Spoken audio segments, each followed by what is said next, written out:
प्यारे बच्चों नमस्कार। मैं अंकित दुबे आपका स्वागत करता हूँ।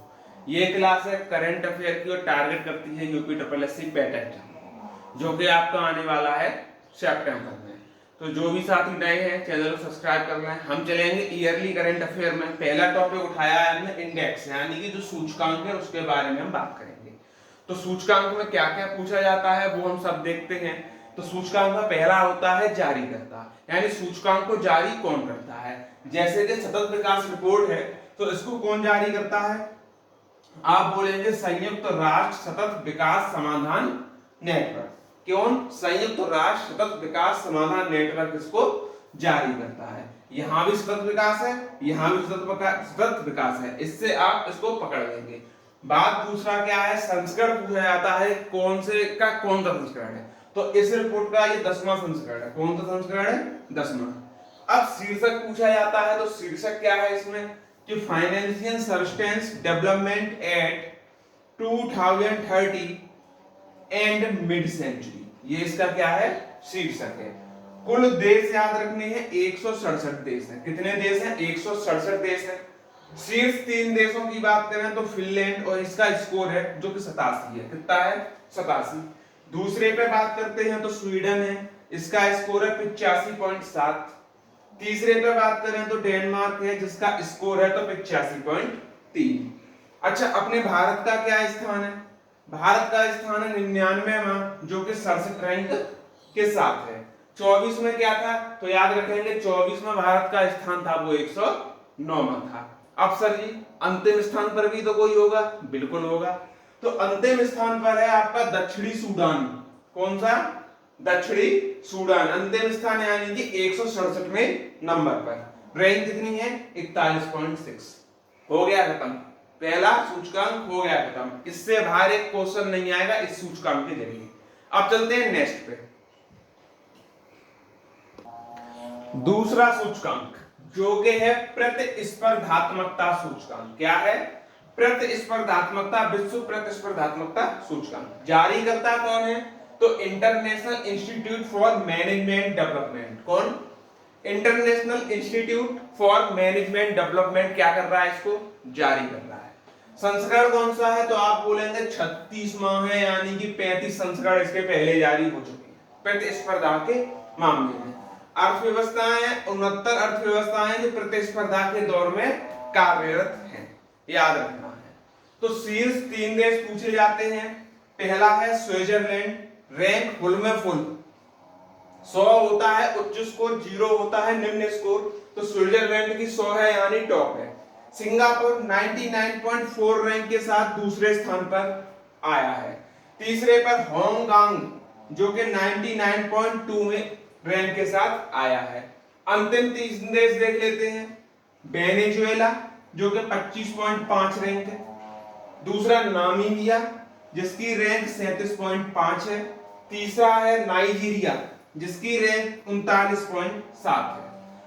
भारत की स्थिति और देखते हैं तो भारत 41वें नंबर पर है और 64.2 इसकी रैंक है। ये भी फिनिश।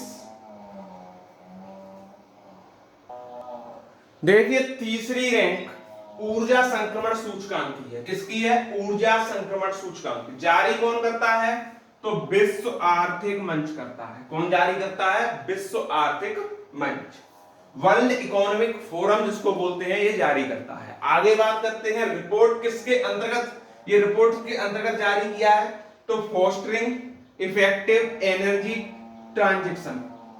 ठीक, फोस्टरिंग इफेक्टिव एनर्जी के अंतर्गत इसको जारी किया गया है। कुल 118 देश भागीदारी कर रहे हैं इसमें, 118। ठीक, संस्करण की बात करें 15वां है।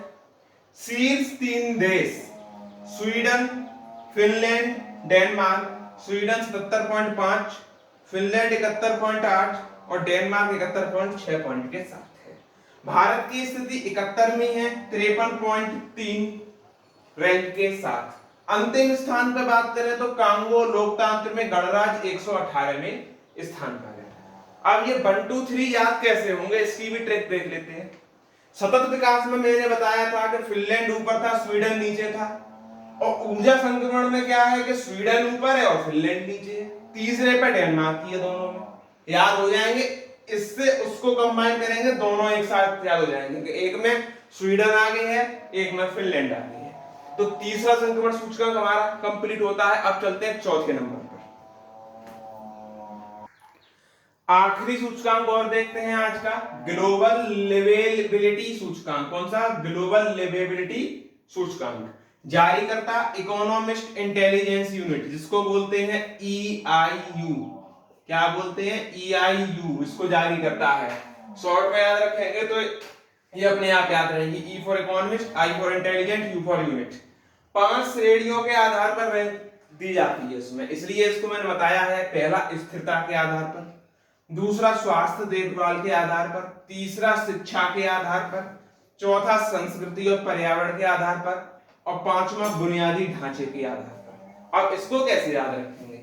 इसको याद करने की बताता हूं। सबसे पहले कोई भी काम करेंगे तो उसे हम स्थिरता से करेंगे, धैर्य के साथ, और हमारा स्वास्थ्य देखभाल हो, शिक्षा अच्छी हो, संस्कृति और पर्यावरण का भी हमें ध्यान रखना पड़ेगा, और बुनियादी ढांचा भी इसको देना पड़ेगा। इस तरीके से समझो। कुल देश 173 हैं। शीर्ष 3 देश में कोपेनहेगन डेनमार्क, वियना ऑस्ट्रिया और ज्यूरिख स्विट्जरलैंड है। इनका स्कोर ये लिखा हुआ है। और शीर्ष 3 की मैं बात करूं तो ये दोनों तो शीर्ष 2 पर ही, दूसरे नंबर ही पर आते हैं। ये पूछ सकता है कि दूसरे नंबर पर कौन से 2 देश है, इसलिए इसको याद रखना। दोनों की 97 पॉइंट बने हैं। अंतिम पर दशमिक सीरिया है। ठीक, अंतिम पर क्या है? दशमिक सीरिया। ठीक, इसके साथ आपका चौथा सूचकांक ग्लोबल लिवेबिलिटी सूचकांक भी कंप्लीट होता है। आगे के सूचकांक हम कल कराएंगे। बचे सूचकांक जो भी होंगे, अभी 3-4 दिन आपके सूचकांक चलेंगे, जब तक के आपके पूरे सूचकांक हम जुलाई तक नहीं लेके आए हैं। जुलाई 2024 तक चलेंगे। जून 2025 से सूचकांक स्टार्ट करें, और आज जून के ही सूचकांक पूरे हो पाए। एक आध रह भी गया होगा अभी जून का सूचकांक, अभी तो 4 कर पाए हम लोगों ने। ठीक है, तो धैर्य के साथ क्लास में बने रहें, और कमेंट करके बताएं कि आपको ये क्लास लगी कैसी। और एक भी सूचकांक ऐसा नहीं होगा जिससे क्वेश्चन ना फंसे डायरेक्ट, और जितना बताया है इससे आउट नहीं फंसेगा। तो सभी लोग धैर्य रखें। तब तक के लिए धन्यवाद।